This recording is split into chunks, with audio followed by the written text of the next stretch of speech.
Sleep affects every system in human body, yet sleep disorders remain among the most underdiagnosed conditions worldwide. In this video, we will explore sleep disorders according to the International Classification of Sleep Disorders, breaking them into clear, easy to understand categories and explaining why this classification is so important in clinical practice.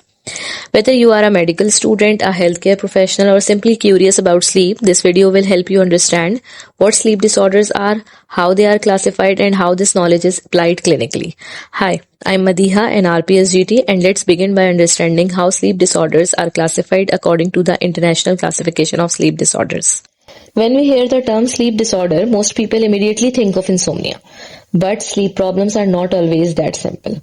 Some people experience that the trouble starts before sleep even begins. They go to bed tired, but once their head hits the pillow, sleep just doesn't come, sometimes for hours. Some experience that they fall asleep without any problem, but can't stay asleep. They wake up again and again during the night and never feel truly rested in the morning. Some people actually sleep well, but at the wrong time. Their body clock is off, so they feel wide awake at night and extremely sleepy during the day. There are some people who sleep long hours, still feel sleepy during the day. No matter how much they sleep, they don't feel alert or refreshed. In many cases, sleep is disturbed by the breathing problems during sleep, where breathing becomes shallow or stops breathing, causing repeated awakenings, often without the person realizing it. Snoring is also the example of the breathing problems during sleep. For others, sleep is disrupted by the unusual behaviors like talking, walking, or even acting out dreams with little or no memory of it in the next morning. And finally, some people sleep what seems like enough hours, but still wake up feeling unrefreshed as if they never slept at all. So there are different ways that sleep can be disturbed. Help us understand why sleep disorders are classified into sleep categories. And this is exactly where the International Classification of Sleep Disorders becomes so important in clinical practice. The International Classification of Sleep Disorders organizes sleep disorders into several major categories based on how sleep is disturbed and the underlying cause. These include insomnia disorders, sleep-related breathing disorders, central disorders of hypersomnia, circadian rhythm sleep-wake disorders, parasomnias, and sleep-related movement disorders. In the next slides, we will go through each of these categories individually and understand their clinical features as well. Let's start with one of the most common and most misunderstood sleep disorder, which is insomnia. Insomnia is not just about having an occasional bad night. It refers to a persistent difficulty with sleep. For some people, the struggle is falling asleep. They lie awake for long periods despite feeling tired. For others, the problem is staying asleep. They wake up during the night and can't get back to sleep for a sufficient amount of time.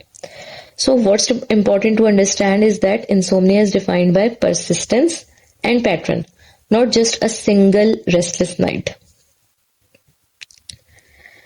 Then the International Classification of Sleep Disorders further divide insomnia in two different types, based mainly on how long the symptoms last.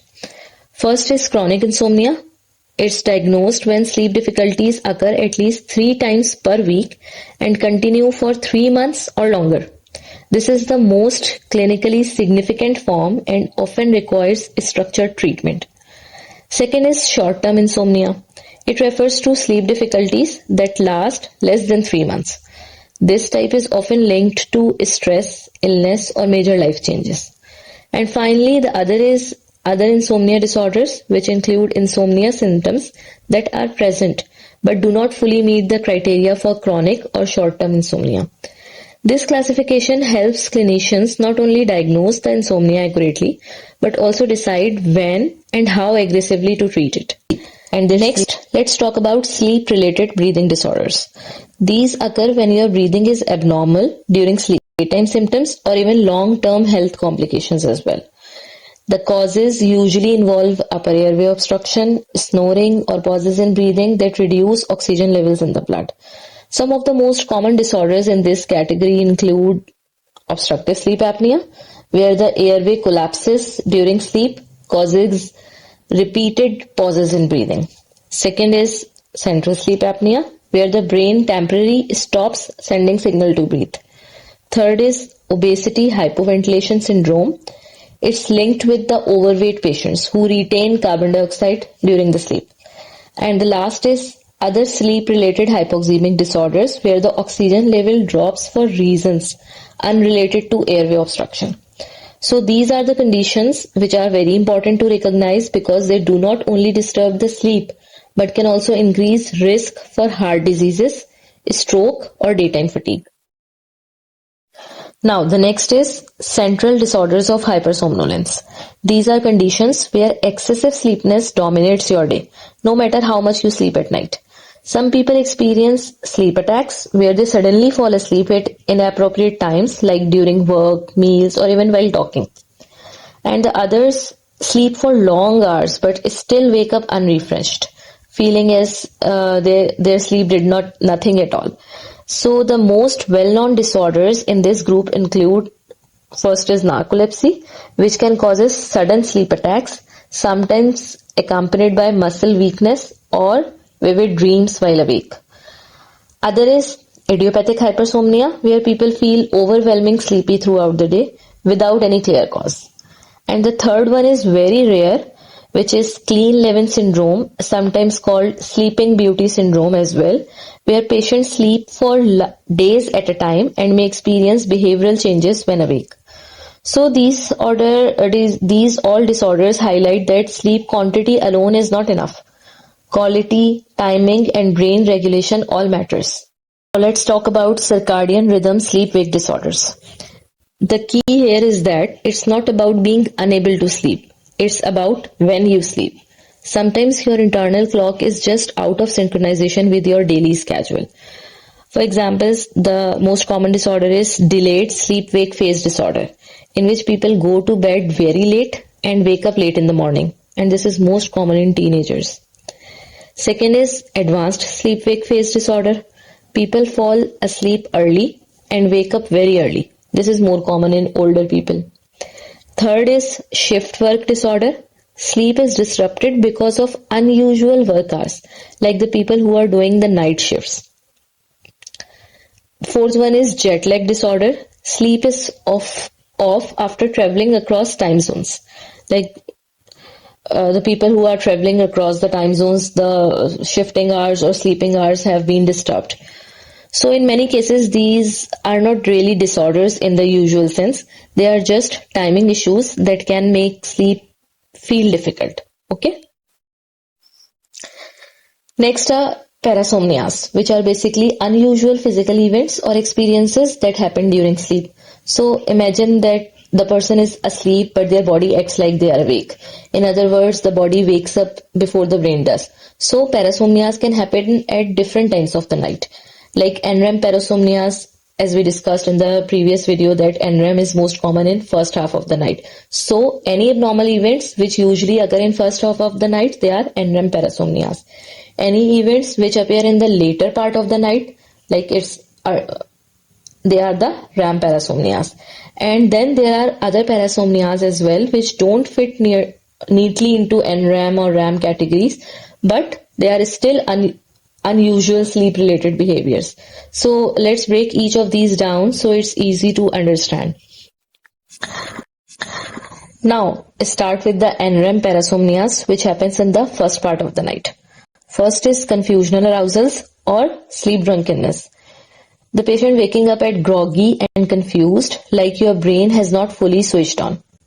Second is sleepwalking, getting up and moving around while still asleep. Third is sleep terrors, like sudden screams or fears in the middle of sleep. And the fourth is sleep-related eating disorders, like people eating while asleep, sometimes without remembering it. Others are RAM parasomnias. It's happened in the later part of night, as I discussed before, during the dream sleep. And RAM sleep behavior disorders, acting out dreams physically. Nightmares, in which the vivid and scary dreams that can waken you up. And the third is sleep paralysis, waking up unable to move for a few seconds or minutes. Finally, the other parasomnias, in which the exploding head syndrome, hearing loud imagined noises when falling asleep or waking. Sleep enuresis, it's very common in children, which is bedwetting, and congenital central hypoventilation syndrome. It's a rare condition affecting actually breathing during the sleep. So parasomnias are fascinating because they show how sleep is not just about rest. It's a complex dance between the brain and the body, and sometimes the rhythms gets a little out of step. Next is sleep-related movement disorders, conditions where your body just can't stay still during sleep. These movements can be anything from mild jerks to painful cramps or even grinding your teeth without realizing it. So the common examples include restless leg syndrome, a strong urge to move your legs, especially when you are resting, and relieves when you move. Other is periodic limb movements, repetitive jerking or twitching of the limbs during sleep. Third is sleep-related leg cramps. It's very painful and involuntary contractions of leg muscles during the sleep. And fourth is bruxism, grinding your teeth while asleep, which can damage teeth over time. So these may seem harmless, but they can disrupt sleep quality and leave you feeling tired the next day. So these all are another example of how sleep is more than just lying down. It's an active, complex process as well. Now, let's quickly wrap up what we have learned about sleep disorders. Sleep disorders can show up in many different ways. Trouble falling asleep, that's insomnia. Breathing issues while asleep, from snoring to sleep apnea, these are the breathing disorders. Excessive sleepiness during the day, also called hypersomnia. Problems with sleep timings, like our body clocks get out of synchronize. It leads towards the circadian rhythm disorders. Unusual behaviors during sleep, these are the parasomnias. And the repetitive or involuntary movements, these are the movement disorders. So whether it's trouble sleeping, staying asleep, timing issues, or unexpected movements during sleep, all these disorders show us that sleep is far more complex than just closing your eyes. So I hope this video helps you understand the different ways sleep can go wrong and why the international classification of sleep disorder is so important for both patients and clinicians. Now thanks for watching. If you want to learn more about sleep medicine, join my YouTube channel Sleep Tech Guide for more videos on healthy sleep, sleep disorders and tips for better rest.